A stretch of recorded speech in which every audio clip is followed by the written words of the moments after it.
हमने इस देश की रजिस्ट्री को समाप्त कर दिया है अवॉइड करने के लिए। इसको अवॉइड करो, क्या फर्क पड़ता है, हो जाने दो, यही तो आए हैं, पहले 5 करोड़ थे, 10, ठीक है, क्या फर्क पड़ रहा है। अब वो स्थिति आ गई है कि हमारे पास भागने का कोई रास्ता नहीं है, इसलिए आप अब लड़ने हैं।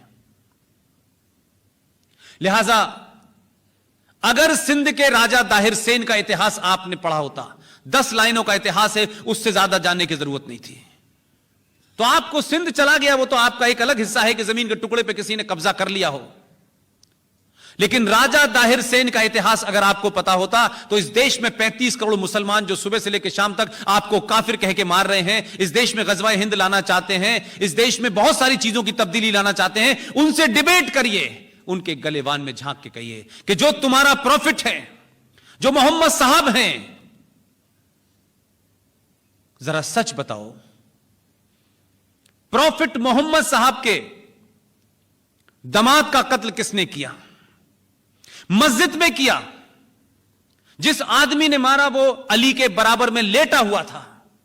अली फजर की सुबह की नमाज पढ़ने गए और उन्होंने उस आदमी से पूछा कि भाई तुम काफी देर से लेटे हुए हो, तुम्हारी तबीयत ठीक है। उसने कहा कि मैं आज एक बहुत बड़ा गुनाह करने जा रहा हूं, इसलिए मैं अल्लाह से माफी मांग रहा हूं। और जब वो खुद सजदे में झुके, उठा और उसने तलवार से उनकी गर्दन काट दी।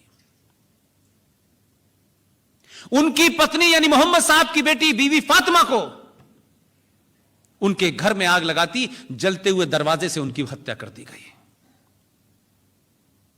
करबला के मैदान में उनके नवासों को मारा गया। लेकिन इससे आगे की सच्चाई आपके लिए महत्वपूर्ण है। राजा दाहिर सेन जो हमारा राजा था, जिसका डीएनए हमारे अंदर हो सकता है, एक मीर कासिम जिस पाकिस्तान का हीरो राजा दाहिर सेन होना चाहिए था सिंध लेने के बाद भी, लेकिन उनका हीरो राजा दाहिर सेन नहीं बना, उनका हीरो मीर कासिम बना। वो मीर कासिम जिसने मोहम्मद साहब के परिवार में बचे हुए लोगों को, जिनको राजा दाहिर सेन ने अपने राज्य में, अपने किले के अंदर पनाह दी थी कि इनको कुछ नहीं होगा चाहे मेरी जान चली जाए, मीर कासिम से लड़े, उनकी बेटी बेटे सबको मारा और राजा दाहिर सेन को मारा। उसके बाद उनके नवासों को मारा। वो मीर कासिम पाकिस्तान का हीरो है, वो सिंध का राजा हीरो नहीं है। तो जिन लोगों को इस बात की शर्म है कि वो लोग हमें काफिर समझ रहे हैं, हम 5000 साल पुरानी उस सभ्यता के वाहक लोग हैं कि हमने उस वक्त कोई इलेक्शन नहीं था, कोई सेकुलरिज्म का एजेंडा नहीं था, तब भी हमने मोहम्मद साहब के खानदान को हमारे राजा ने अपनी जान देके बचाया।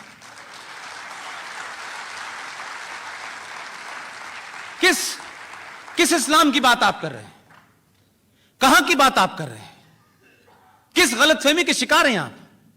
आप इतिहास को नहीं पढ़ना चाहते, आपको गलत पढ़ाया गया और आपको लगने लगा कि यार उनसे पूछो कि तुम्हें शर्म है कि तुम उनको हीरो मान रहे हो जिन्होंने मोहम्मद साहब के खानदान को मारा है। और यह इतिहास कोई 5 जन्म में नहीं छपा, यह इतिहास सारा मौजूद है, पूरी दुनिया जानती है। मैंने इसीलिए कहा आपको आज के दौर के राष्ट्रवादियों को थोड़ी देर के लिए आंख बंद करके 5 मिनट के लिए सोचिएगा, हम हैं कौन। जिस दिन भी आपको अपने होने का पता चल जाएगा, यह देश बदल जाएगा।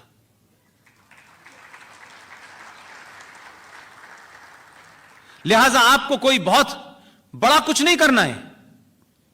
जितने भी चैलेंजेस हैं आपके सामने, उन सब में थोड़ा थोड़ा आपको थोड़ा सा कंट्रीब्यूशन करना है।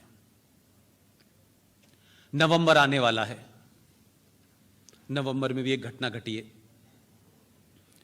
हमने तमाम सारी चीजों में बिना सोचे समझे, मैंने यही कहा कि हमारी बदकिस्मती यह है कि दुनिया के जितने भी देशों में आजादी की लड़ाई लड़ी गई, उन लोगों ने बेहतरीन काम यह किया कि जब आजाद हुए तो उन्होंने शुरू के जो 10 साल थे वो राष्ट्र निर्माण में लगाए।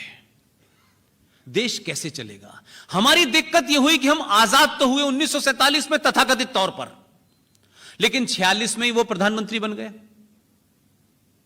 और पहले दिन से वोट बैंक की राजनीति के चलते हमने राष्ट्र निर्माण का काम ही नहीं किया। लिहाजा पहले दिन से यह होने लगा इतिहास को ऐसे बताओगे तो हम 19 साल राज करेंगे, ऐसे बताओगे तो हम 30 साल राज करेंगे। तो आपने पूरे इस्तेहाद को डिस्टॉर्ट कर दिया। इसलिए 14 नवंबर को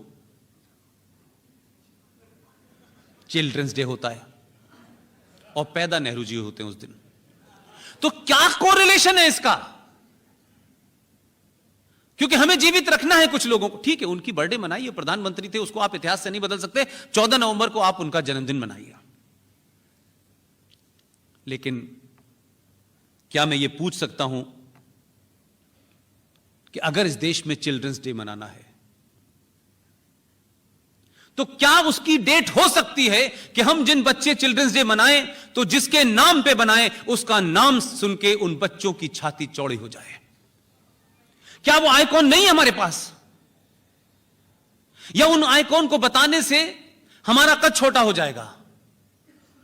मैं साहबजादा जोरावर सिंह का नाम ले रहा हूं, मैं साहबजादा फतेह सिंह का नाम ले रहा हूं। गुरु गोविंद सिंह के 4 पुत्र थे, 2 युद्ध में मारे गए। जोरावर सिंह की उम्र 9 साल थी। वजीर खान ने डिक्टेट टर्म किया, मुगलों की हुकूमत थी। 1705 की घटना है यह, इस्लाम कबूल कर लो। साहबजादा जोरावर 9 साल की उम्र, साहबजादा फतेह सिंह 12 साल की हुकूमत। 26 दिसंबर को दोनों को ईंटों में चुनवा दिया गया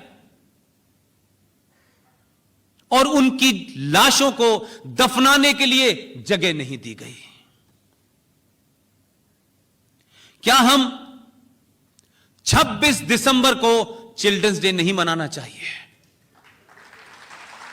क्या इस देश के बच्चों को नहीं पता होना चाहिए कि जो लोग आज कश्मीर के कुछ नेता और इस देश में 99% मुसलमान जो कन्वर्टेड है, जिन्होंने तलवार के जोर पे शलवार पहन ली थी,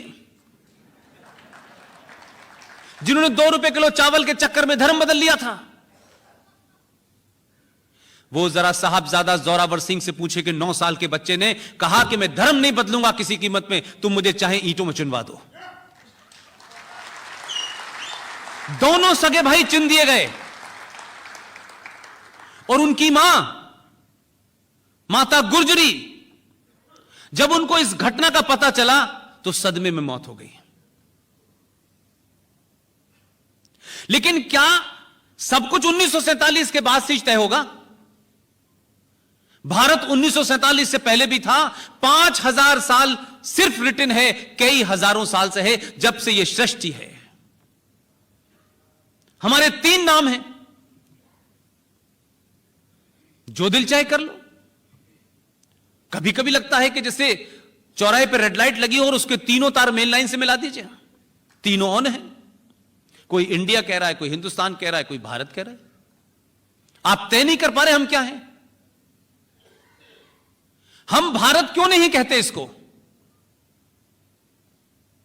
लाल बहादुर शास्त्री का जन्मदिन है, उनका भी है।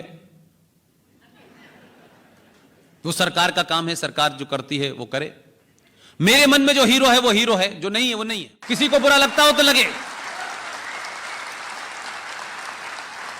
और दुनिया का कोई कानून मुझे अपना हीरो चुनने में मेरे लिए बाधा नहीं बन सकता कि ये कानून है, इसको हीरो मानूं। मैं नहीं मानता। मेरा हीरो सुभाष चंद्र बोस है, मेरा हीरो सावरकर है, शिवाजी है।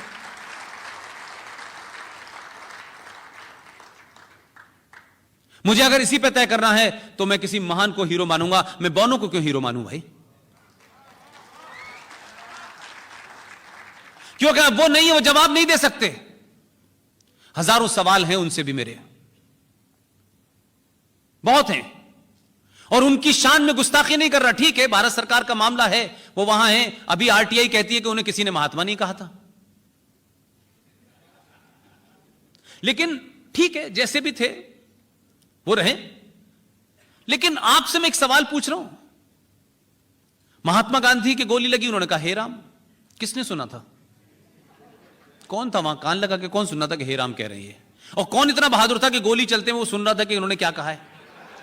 हमने क्या गढ़ा है यार? सच बात तो बोलो, सच तो कहो यार। हम तो किसी पदवत पे नहीं है, हमारी कौन सी सत्ता जा रही है।